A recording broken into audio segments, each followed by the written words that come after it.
You need to get out. You don't live here anymore. This is my cage. Go. Go.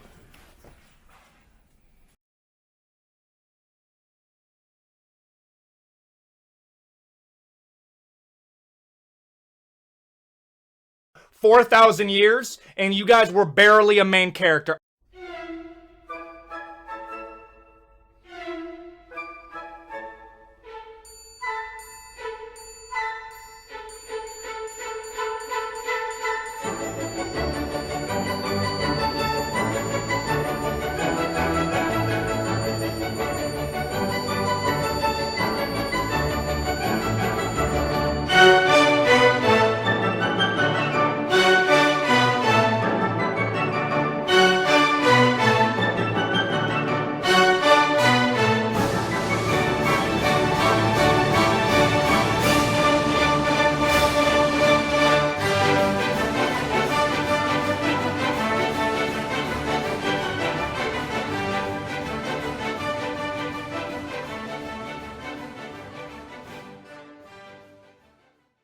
So, that was 4,000 years of history of a civilization cast aside with, 11 words, I guess. First of all, I make this clear, I'm not entirely sure what he meant by that whole not being the main character thing.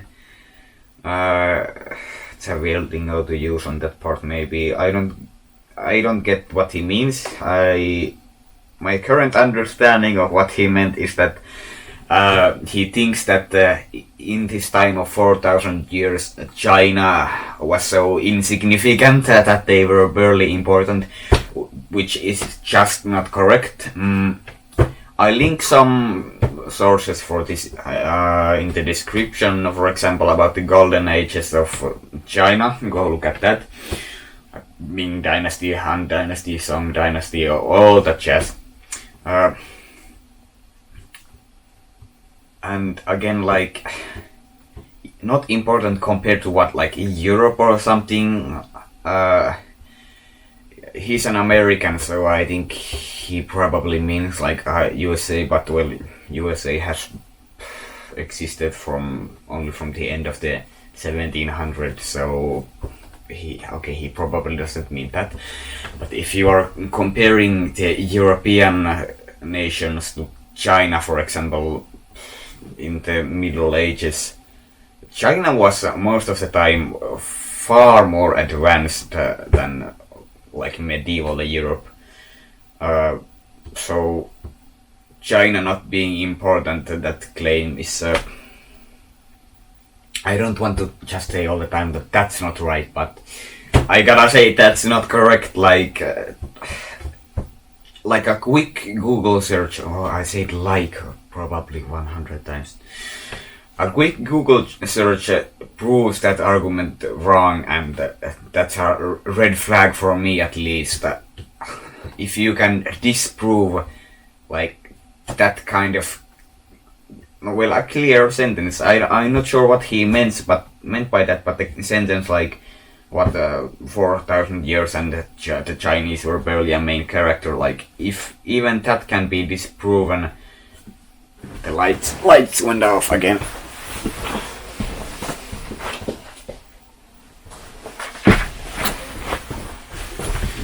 So even if just that statement can be disproven by quick Google search, you go to look at Wikipedia Britannica, even if you search something on YouTube, like Chinese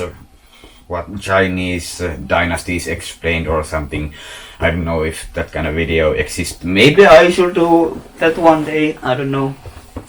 But yeah, like even just a minimal research done into the subject disproves that entire sentence very easily. Like as I showed in the very fancy editing montage, the Chinese inventions, for example. Like I don't think inventing the compass, inventing the fucking concept of paper, like paper money, toilet paper, that's not just something you can say, oh, not important. Like, even just alcohol, like the drinkable alcohol as an invention, the oldest version, not version, but like it's believed now that the oldest form of drinkable alcohol was invented in somewhere in the area of modern day China. So that's a pretty big thing, I'd say. Also, so not only just the inventions that came out of China, the philosophy that came out of China. There's many schools of philosophy like Kung Fu, all that. About the Jing, I'm butchering these names. But yeah, I have really no more words for this. That's quite a stupid claim to me. I don't wanna be. I don't wanna like offend or attack anybody with this, but to me it seems that if you just say something as bold as that, like, oh, 4,000, I keep trying to say 400, 4,000 years, not really important, Chinese history, Chinese civilization, not that cool, not that important, like, that to me shows that you are not very educated on the matter, so maybe, just maybe have you considered speaking to someone who actually knows about this stuff, just even doing a bit of research, and after that you would be like, oh, I see, so this is not just something I can cast aside, so it's like this is actually important in the history of the world. So that if you fail to even do that, that shows me that how do I put this? You're not maybe the best guy to be talking about this. Yeah. Okay, that was a bit hard, I admit, and it's not it's not that big of a deal. But just don't spread lies on the internet. And again, I know that this guy doesn't believe he's spreading lies. He's not spreading misinformation on purpose. But it's so easy to just do a bit of research into this and that, and then realize, oh, I said it was that was wrong what I said, and record it again, say it right. And if you even fail to do that, maybe don't always talk about things that you don't really know about. I feel like I'm repeating myself, but you get the point what I mean. You can't say that 4,000 years of Chinese history is unimportant or something. That's a stupid thing to say, really. But yeah, on to the next point. It's very, very, very simple. In less than 300 years, we became the world hyperpower. China had 4,000 years and could barely industrialize.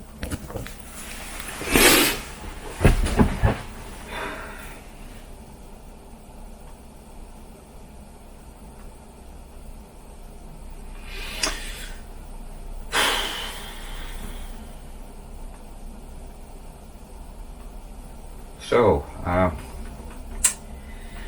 again with the industrialization, he really seems to like to talk about the process of industrialization, but if I'm being honest, he clearly doesn't have any idea what that actually means to industrialize, for society to industrialization.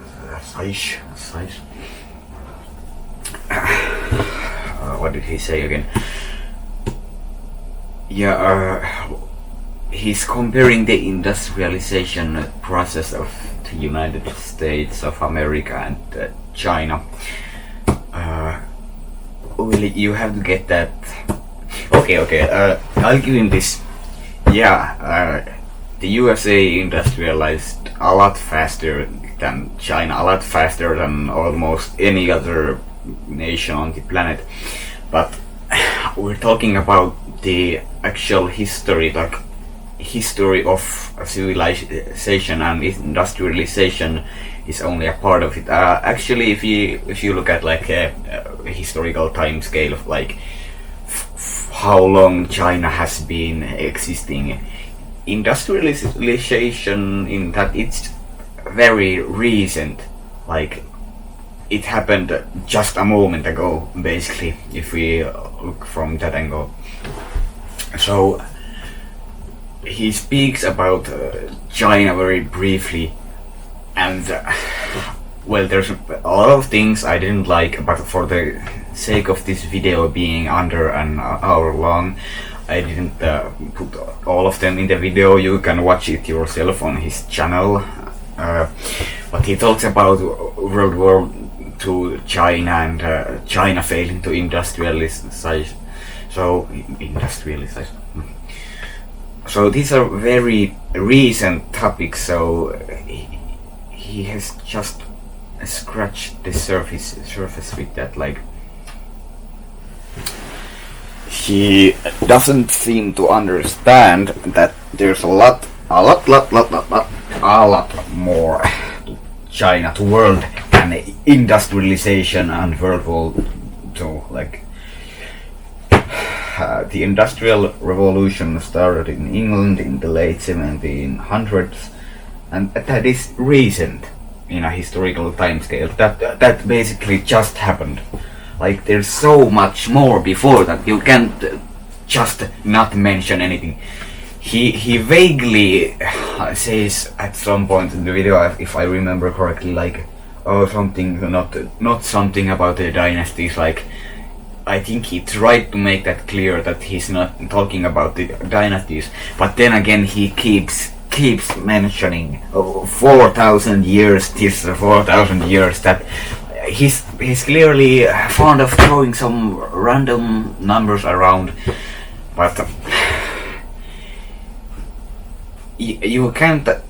Okay, if it would be specific, if he would make it clear that he's talking about a specific subject, like specifically the point X in time of history of China, then it would be obvious, like, yeah, failed to industrialize, yeah, that's correct, and World War II and everything. But if you keep mixing some ancient China bullshit into that, it just creates this monstrosity of incorrectness and, basically lies. I mean, again, he's not really lying on purpose, but a lot of these claims he makes are stupid and historically inaccurate. So yeah, he likes to throw the ancient China in there, even though he's talking about something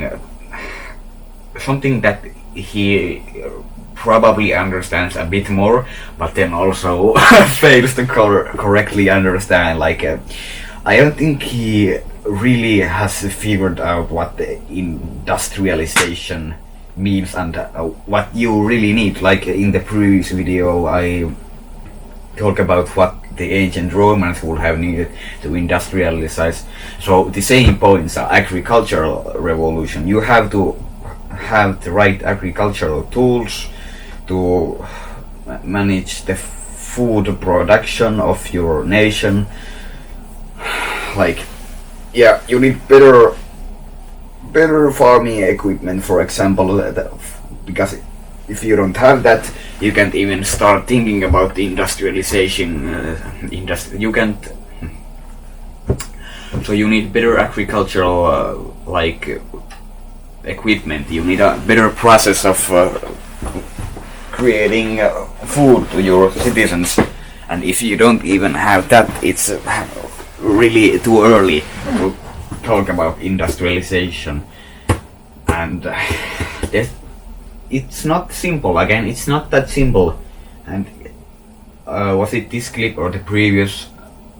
I think it was this clip. It is very simple. Blah blah blah. 4,000 years, not industrialized. No, it is not. It's clearly not that simple. Like.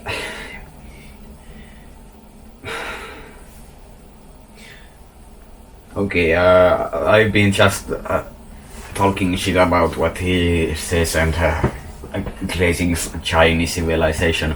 Just to make it clear before you all in the comments say I'm some kind of a Chinese spy. Just to make it clear, I don't support the current Chinese government or anything. 我绝对不会说中国共产党的坏话，因为我真心热爱它。在网络上传播有关中国政府失败的假讯息是错误的。我无法想象没有中国共产党的世界，没有毛主义的生活，对我来说将是一场无尽的噩梦。生活在一个中国共产党不维护世界平衡的世界，真是太可怕了。But yeah, now we got that out of the way. Yeah, he talks about the industrialization. I wrote so much stuff about this in my notes here, but I really went over that in the previous video. I don't want to repeat myself. This is literally the same stuff I said yesterday. Go check out that video if you want a more in-depth explanation maybe. So, on to the next point. He talks about the Chinese nation not being able to, or not the Chinese nation, or at that point it's the Qing dynasty. And he talks about them not being able to industrialize. So, there are many layers to this as well. It's not at all simple like he claimed. So the 1800s, let's sum it up, the 1800s had not been really a good time for China. It's literally called the century of humiliation. So you can guess where this is going.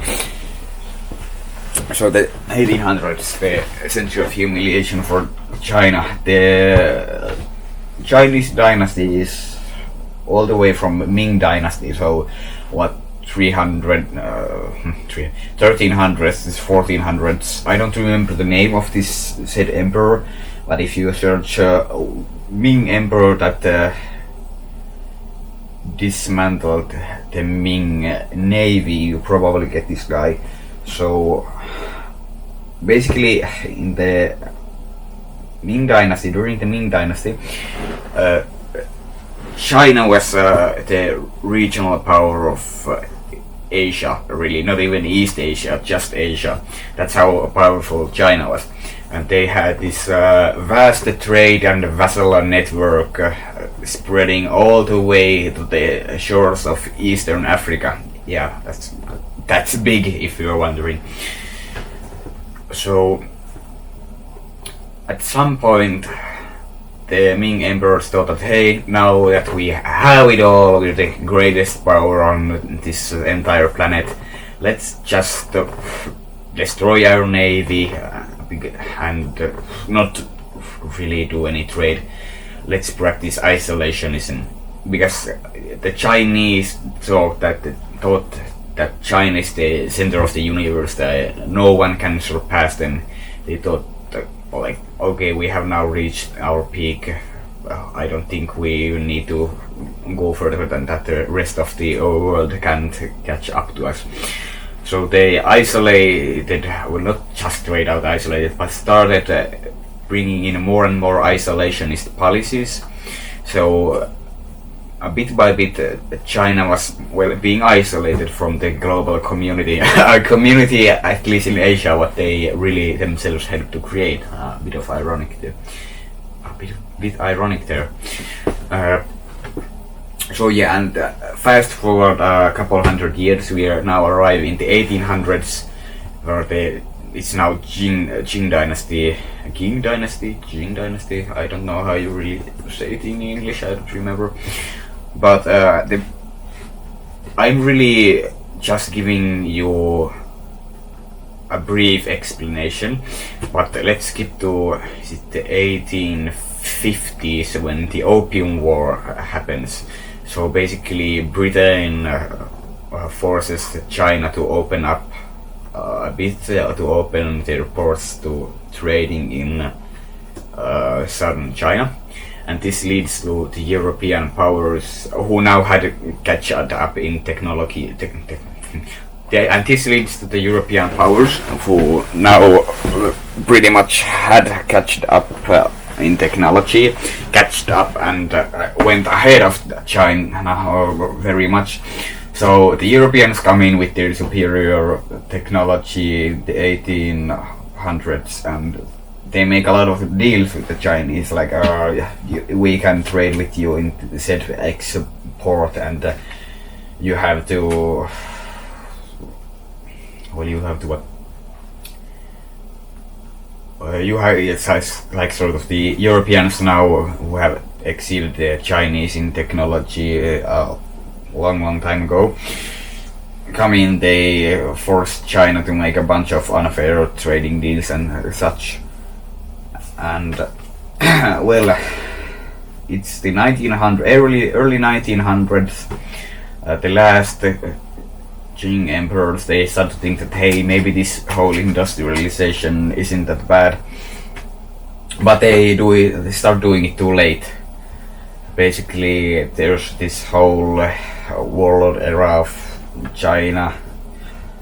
We'll skip that there. Really, like China is again fractured to many pieces, different warlords and different rulers taking over some specific parts of the nation. Skip to the let's say 1950s. About 1949, People's Republic of China is proclaimed. That the civil war is technically not over yet at that point. So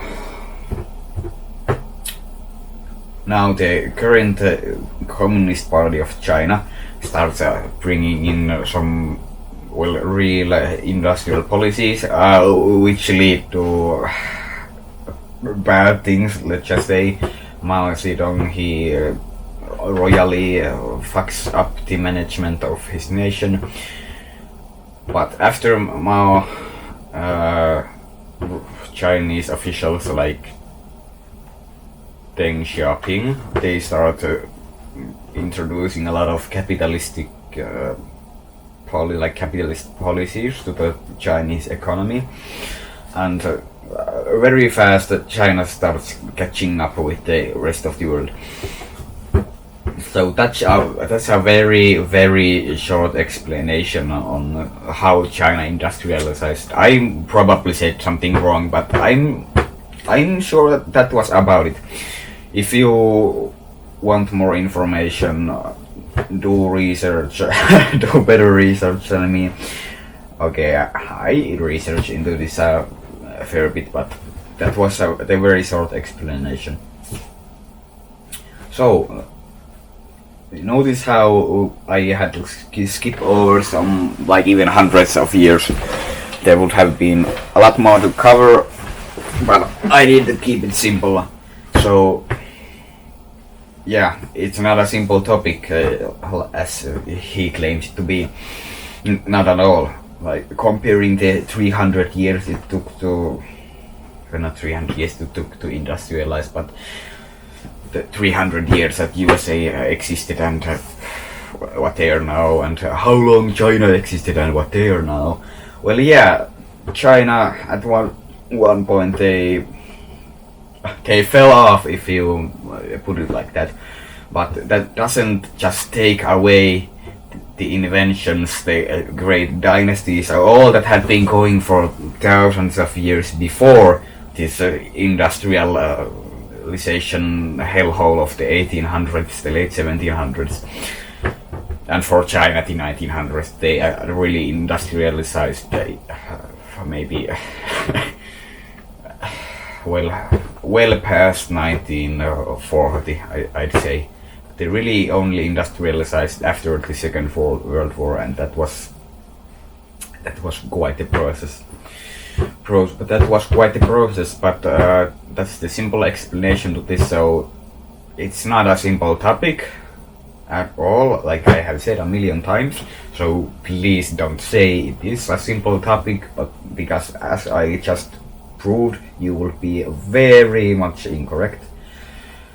And again, I link some sources into the video description about the whole process of industrialization. You can go, Wikipedia and Britannica have some, I think even National Geographic has some great articles on what the concept of industrialization actually is, so please go check them out. And yeah, the fact that China failed to industrialize for 200, 300 years doesn't take away the thousands of years of bringing in new technology, new thoughts, and just anything you can imagine to the world for, I have to say it again, thousands of years. So, wow, a stupid claim he made. And no, he's not a stupid person. He's I think he's a smart guy. Yeah, he knows most of the time what he's talking about. But the points like this just leave me hopeless when covering this. And the China thing was really bad, a lot worse than the Rome thing last. But in the video he also talks about the Eastern Roman Empire, and that I don't wanna be mean, but that's on his part. The whole Byzantine part of the video is a major fuck up on his part. Like, that's bad, but I let him speak for himself.